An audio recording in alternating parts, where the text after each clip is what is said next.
Hey guys, what's going on? My name is Skylint, and I've been playing a lot of Block and Load lately. It's closed beta right now, but it will be coming out pretty soon, and I hope a lot of you guys are playing it right now. And if you haven't gotten into the closed beta, hopefully you guys are going to get it when it comes out, because it seems like a pretty cool game. Now, either or you're going to be playing it when it comes out, or you are playing it right now. This is going to be a general tips and tricks. It's just a generalization video, kind of talking about the meta of the game and some sort of tactics that you can utilize for any class and anywhere on any map. This is really good for starter players, especially people who really have only played like 5 games, 10 games, or maybe even none at all.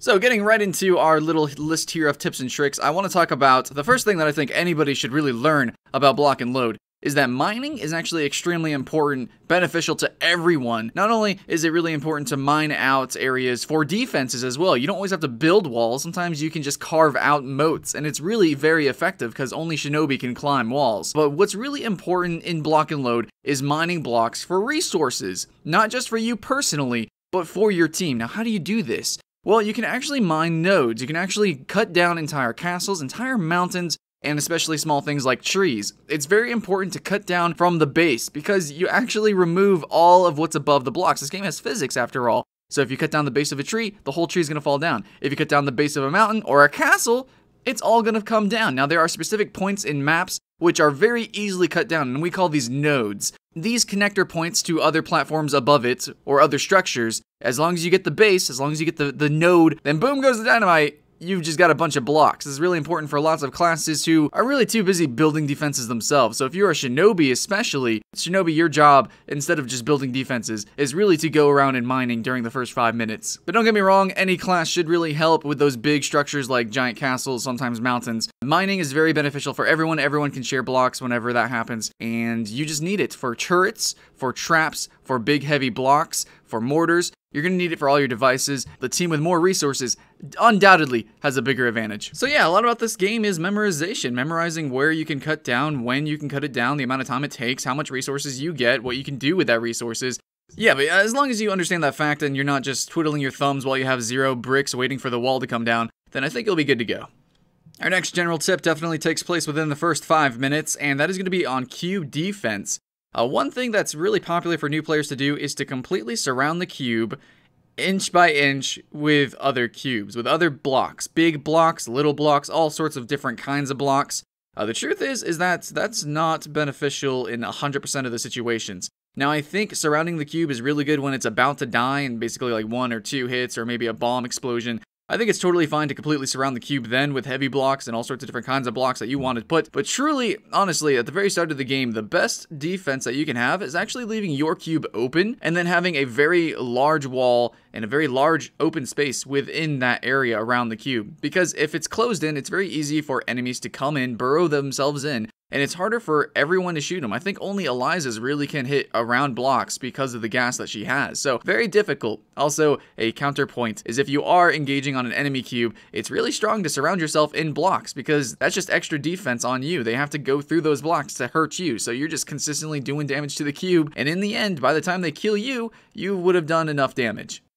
Next up, this is going to be on base offense. So if you're trying to take out a cube, a big thing that you can do is first start planting bombs. Bombs do the biggest amount of damage without giving a warning. You don't actually give off a warning whenever you are laying bombs near the cube because it's not technically doing damage yet. The enemy team knows you're doing damage to the cube as soon as you start doing damage. So if you lay bombs, then they can't respond until, well, tons of deeps have just been done to the cube. It's also really important to mention that if you place bombs on the indestructible cubes on the cube cores, then those bombs will not detonate other bombs, so that's kind of a sad thing. You can't just detonate all the bombs at once, but they also don't destroy each other. So you can place one big bomb, another big bomb, another big bomb, and they'll all just go boom, boom, boom, do lots of damage. Nobody can do anything about it. But however, if you do place bombs on bricks that are destructible, then those bombs will destroy those bricks, which will in turn destroy your bomb. So place them right next to each other on the indestructible components, and then you're going to do a lot of damage. And just sit on the other side of the cube and whack away at the cube. You're going to do lots of damage, and they can't do anything about it. That is if you get the opportunity and you do have the resources.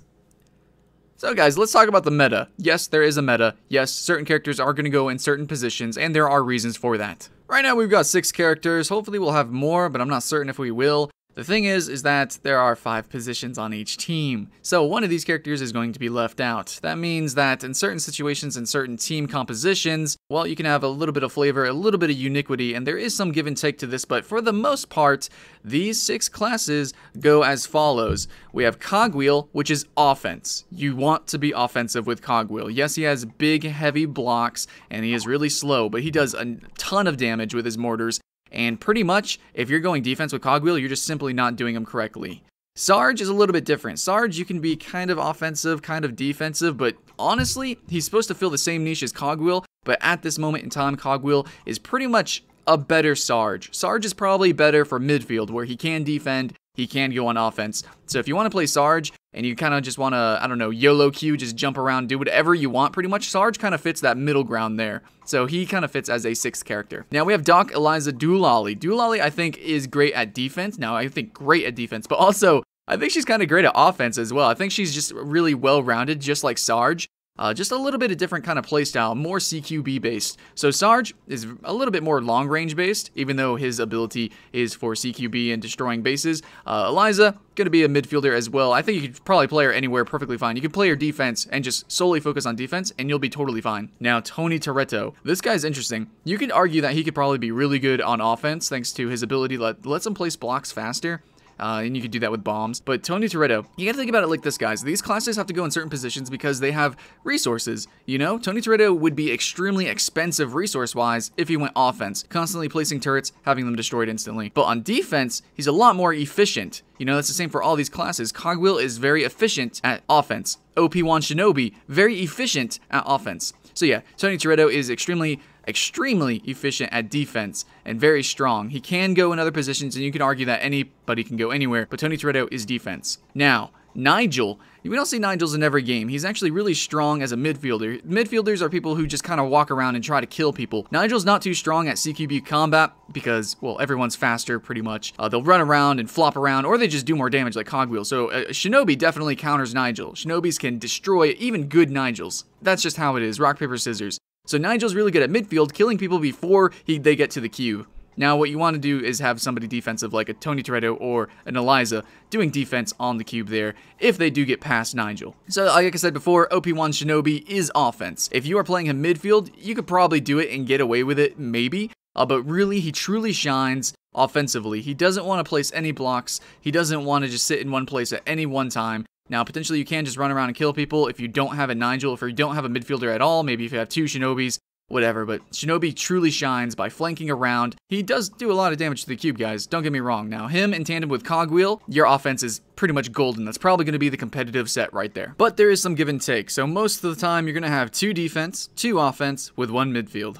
And truly, the last tip I want to give you guys is that this game is not exactly the most solid shooter. It's really more focused on the blocks. I mean, it's block and load. Blocks come first, guys. It's about strategy. It's about tactics. So a lot of the times, it's not always who's the best shot, and it's not even terribly hard to shoot in this game. It's really all about your tactics, your creativity, what you can do with that, how your strategy compares to the enemy team's strategy. So if you continuously keep running into a Cogwheel and dying, you're just hurting your team, especially if he picks up health packs. So yeah, health packs are actually incredibly useful in this game offensively. If you're a Shinobi and you pick up a health pack, you're a god because you can just dodge around while you heal. Cogwheel already has a lot of defense. He's just going to be consistently healing. So do not be atrocious in this game. You don't feed enemies, but essentially you can. You can die and you feed them with your health. So do not just run up and die to people. Your team's not going to like that. The game's not meant to be played atrociously. It's not. It's about tactics and creativity. It's a team game. Use strategy. Play as a team. And have fun as a team. Thanks for watching, everybody. I'm Skylent Shore, and I do play a lot of new upcoming games and betas coming out, and hopefully I can do tricks and tips and just kind of glorify these games, hype it up, and have fun with it. And yeah, I'm having fun with this. Me and a group of people, friends and subscribers, we're all playing it. So if you want to come play with this, my in-game name's in the description below, and I will be doing more videos, tips and tricks videos for this specific game as well. So thanks for watching, subscribe if you want to see more, and I'll definitely see you later.